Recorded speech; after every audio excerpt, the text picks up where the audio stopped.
Hi, my name's Anna Serin, and I'm Director of Listings Development with the Canadian Securities Exchange. You're joining us for yet another market recap on September 24th, 2021. I'm joined by my co-host, Bruce Campbell with StoneCastle Investment Management. Thank you for joining me, Bruce. Yeah, hi, Anna. It's a busy week this week for sure. It's a busy week. We have a lot to break down, so we're going to jump right into it. So we're going to break down, if you haven't heard the word Evergrande, you're going to start hearing more about it. Evergrande caused a bit of a market sell-off, and then there was some stuff that followed up with that on the week. So you're going to break down that. We're going to talk about the Canadian election, subtle changes to our country and how it's being run, but there was some changes, how that might affect the market. We're going to talk about the LEI hitting all-time highs. Just a reminder, LEI is a leading economic index. We're going to talk about DraftKings. They made a big bid this week for Entain, only $22.8 billion. And then, of course, we'll get into some CSE issuer news. Okay, let's talk about Evergrande. I'm gonna talk a little bit about what happened with Evergrande, just for those that maybe don't know the backstory. So Evergrande is a Chinese company. It was founded in 1996 and it went public in Hong Kong in 2009. It's the second largest property developer in China, with 355 billion in assets and over 1,300 developments. It recently branched into insurance, bottled water, football, and electric vehicles, because I guess why not? September of last year, there was a letter that was leaked to the government from Evergrande that they were in desperate need of help, that there was some trouble brewing in the company. They have a lot of debt on the books. Their liabilities, including payables that are coming up, total about $306.3 billion US, which makes up about 2% of China's gross domestic product. This is a big problem for China. Late payments on debt can trigger cross defaults as well for other financial institutions that were obviously offering the debt. So that is kind of the nuts and bolts of what happened with Evergrande. Tell us about this. Well, this has been brewing for a couple of weeks now. You know, there was a lot of anticipation about this debt payment that had to be made, or this interest payment that had to be made on the 23rd. Coming into Sunday night, the market was extremely freaked out, I would say. The futures were down. Monday morning, market opened up. You know, the world was coming to an end when you looked at the equity markets for sure. And, you know, it was really about contagion. What would this mean? How would this trickle through the financial sector? Was this going to be Lehman Brothers 2.0? And if you remember back to 2008, Lehman Brothers defaulted, and, you know, it sent ripples through the investment markets from the financial perspective, and was really challenging. So, you know, that's what we saw happen on Monday. Interestingly enough, though, you know, when you sort of dug a little deeper into it, you know, you looked at things like high yield. If you looked at, you know, option adjusted spreads on debt, you know, they didn't really move that much. And typically, you know, those type of things really start to move, and move quite dramatically when the bond market is concerned about risk. And so it wasn't surprising then to see, you know, follow through on Tuesday where the market was stable. And then Wednesday we saw, you know, fairly big update, and we did yesterday as well. So it's really meant that most of the loss that was lost on Monday has been recovered, you know, this week, and we're positive in the US markets on the week now. So, you know, this contagion fear has kind of turned itself around. Probably has a lot to do with, you know, where we are from a seasonality standpoint. You know, this is the weakest period right now. It starts on the 17th of September and runs through to, you know, kind of the first week of October, when, you know, if there's news, investors usually take it negatively. They're very jittery. There's lots of people that, you know, positioned ahead of time. And if you sort of remember the way the market sold off there over the last couple of weeks, not this week, but a couple of weeks before, that was people probably starting to jump the seasonality. And now we're getting close to the end of that. So, you know, you saw where, you know, obviously the people who bought came in quite aggressively on Tuesday, Wednesday, and Thursday to buy back what was given up on Monday. So it was quite the turnaround. I don't think we've probably heard the end of everything with the Evergrande situation yet, but, you know, we'll have to wait and see. And so with Evergrande, I mean, the one thing that that is something to note is that there's debt payments that are continuously coming up, and they're trying to figure out how to pay it. I know there's been a lot of liquidity or liquidation, excuse me, that they've been attempting to do to stay on top of it. Any thoughts on how this might play out, or?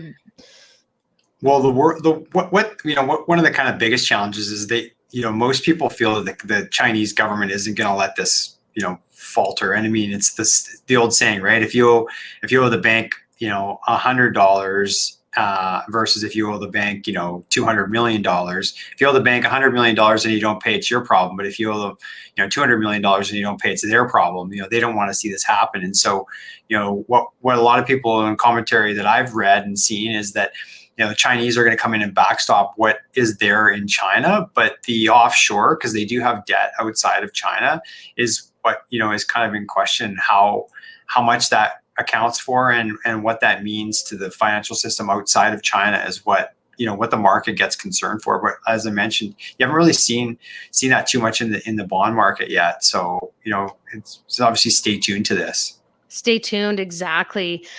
Okay. We had an election in Canada. I hope everyone went out and cast their vote. It was an interesting result that came forward on it. Did this affect the markets at all? Not a lot, because I mean, the position hasn't changed that much, right? I mean, we had a minority government before, we have a minority government now. It didn't really make a huge adjustment to anything from a leadership standpoint. And what it does is, with a minority government, I mean, I guess if it was, sort of a moderate majority government, it might have helped out. But with the fact that, it was a minority government, and, it really keeps the government as accountable as possible, because, at any point in time, they can have that non-confidence vote and, out they go. And then, we're back at it for another $600 million election. Well, that number was a little staggering. That it's been a very expensive 2 years for us as a country that we spent it on that. But here we are in the wake of it and moving forward in a similar position.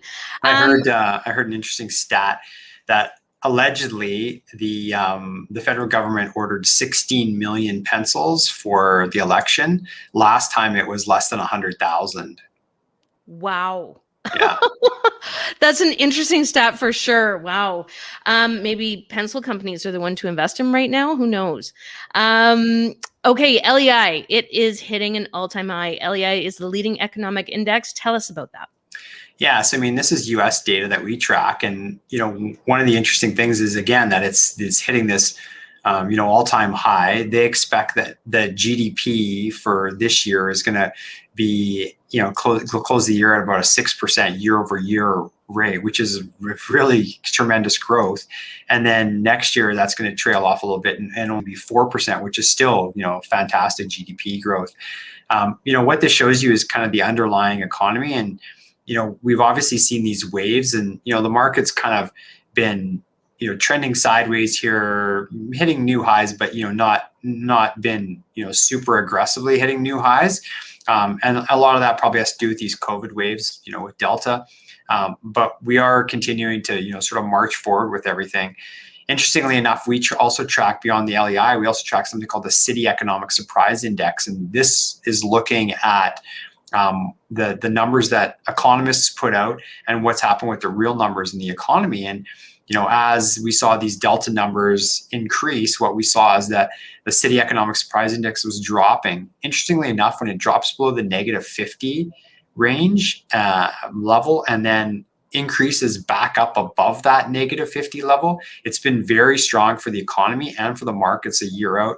And it did drop below that -50, and now we're in the 30s here, mid-30s. So it's showing us that the direction of economic surprises over the next little while are positive. You sort of back that up with the LDI at all-time highs, and we could see probably some fairly strong economic numbers going into this fall, when presumably you'll see the COVID go into the trough before maybe we hit the whatever it is, 5th or 6th wave that we're going into, and the economy continues to fire for sure.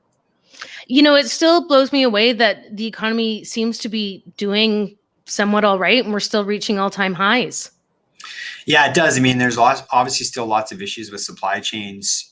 Costs are way up. Shipping rates are way up, and the economy isn't running as efficiently as it has been in the past. But we continue to hit great numbers. Crazy. Okay, we're going to talk about a transaction. No, sorry, not a transaction, an offer that was made this week. So the company DraftKings made an offer for Entain for a mere $22.4 billion. I feel like that Austin Powers movie, like $1 billion. Okay, so first of all, DraftKings, they actually only went public in 2020 via an RTO with a special purpose acquisition corporation. These are typically seen a lot in the US, and these are essentially blank check companies where they have to raise a certain amount of capital. I think it's around 40 million, and then they go about the business of acquiring an asset. So they acquired DraftKings. So DraftKings only went public in 2020. Entain recently turned down an offer to be purchased by MGM Resorts for $11 billion. They said it grossly undervalued the company, so they turned it down. There's a new offer on the table from DraftKings for $22.4 billion. Tell us about this. Yeah, I mean, kind of our takeaway on this is it just shows you kind of how capital markets work and what the opportunity exists. So, obviously one of the reasons that DraftKings would have gone public is to have access to capital markets. Which they did, and obviously they do now for a deal like this, both from a stock and a cash perspective.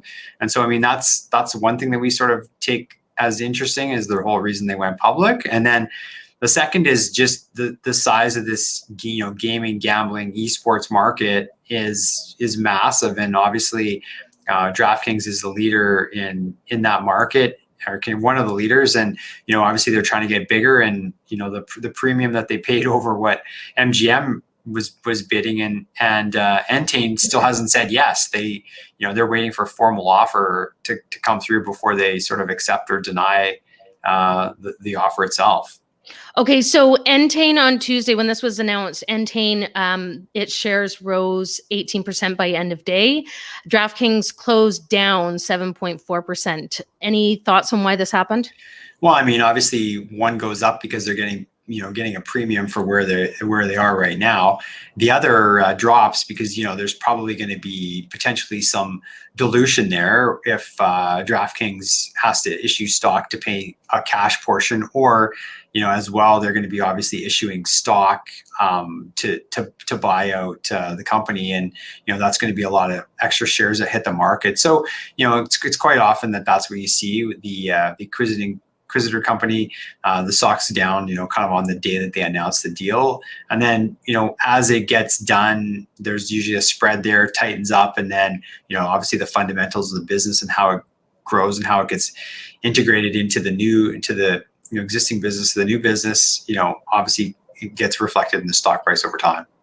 Right, absolutely. Now, do you think this is just out of curiosity, is this kind of standard process? This company went public just recently. Do you think it's with the purview that they intend to do these acquisitions? Because from what I read, sources say that this is mostly offered in stock. It's not a big cash component. Yeah. Cash component. So if you go public and you can issue shares to purchase the acquisition, you don't have to raise capital to do it. You just issue the shares to do it. Do you think that's kind of the business model, so to speak?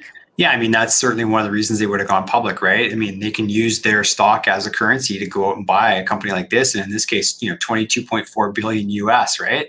That's a lot of cash to have to raise. In this case, they just issue stock. Even if they had to raise some cash, they can do that. They have fairly quick access to raising cash depending on the price. So yeah, that's 100%. And I suspect that they probably either knew of this acquisition prior to, or shortly after they went public, they said, hey, this is one on the radar screen. They probably have others as well. Absolutely. So DraftKings is a gaming company. It's based out of the US, and Entain is actually based out of the UK. So it's exposing themselves to international potential. So we'll see how that plays out, because this is just an offer so far. It's not been accepted, right? That's right. Yeah. Okay, we're going to get into some CSE issuer news. We had a new listing this week, Blender Bytes. I had the honor of sitting on the market open with them. It was a pleasure to meet their team. They're a pretty fantastic team. Blender Bytes is a premium portioned, easy smoothie product. Is organic, vegan, non-GMO, gluten-free, dairy-free, and soy-free. So super healthy option. They're frozen bites in your freezer. You throw them in your blender and you can make your morning smoothie. They're sold in over 800 stores across Canada. You know what I loved about this market open and getting to know the team was it truly reflects the CSC and the Exchange for the Entrepreneurs. The CEO, started this in her kitchen and her parents were there to help her along the way. And now here she is, a public company with 800 different distribution sites across Canada. My question for you is, is this the first time you've seen kind of the food movement come to the junior markets? It's been, I guess this isn't, this isn't the first company, obviously, but there is a real trend here.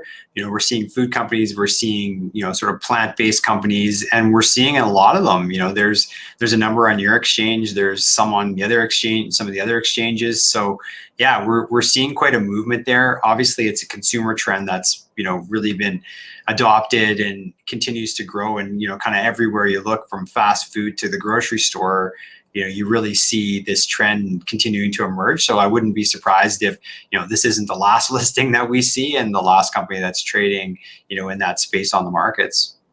Well, and here's the other thing that, is important to remember about, the public markets is that, public companies need to go out and they need to tell their story and get investors involved. When you have a product that has a consumer base that's already invested in your product, that's a pretty good potential retail investor base as well, right?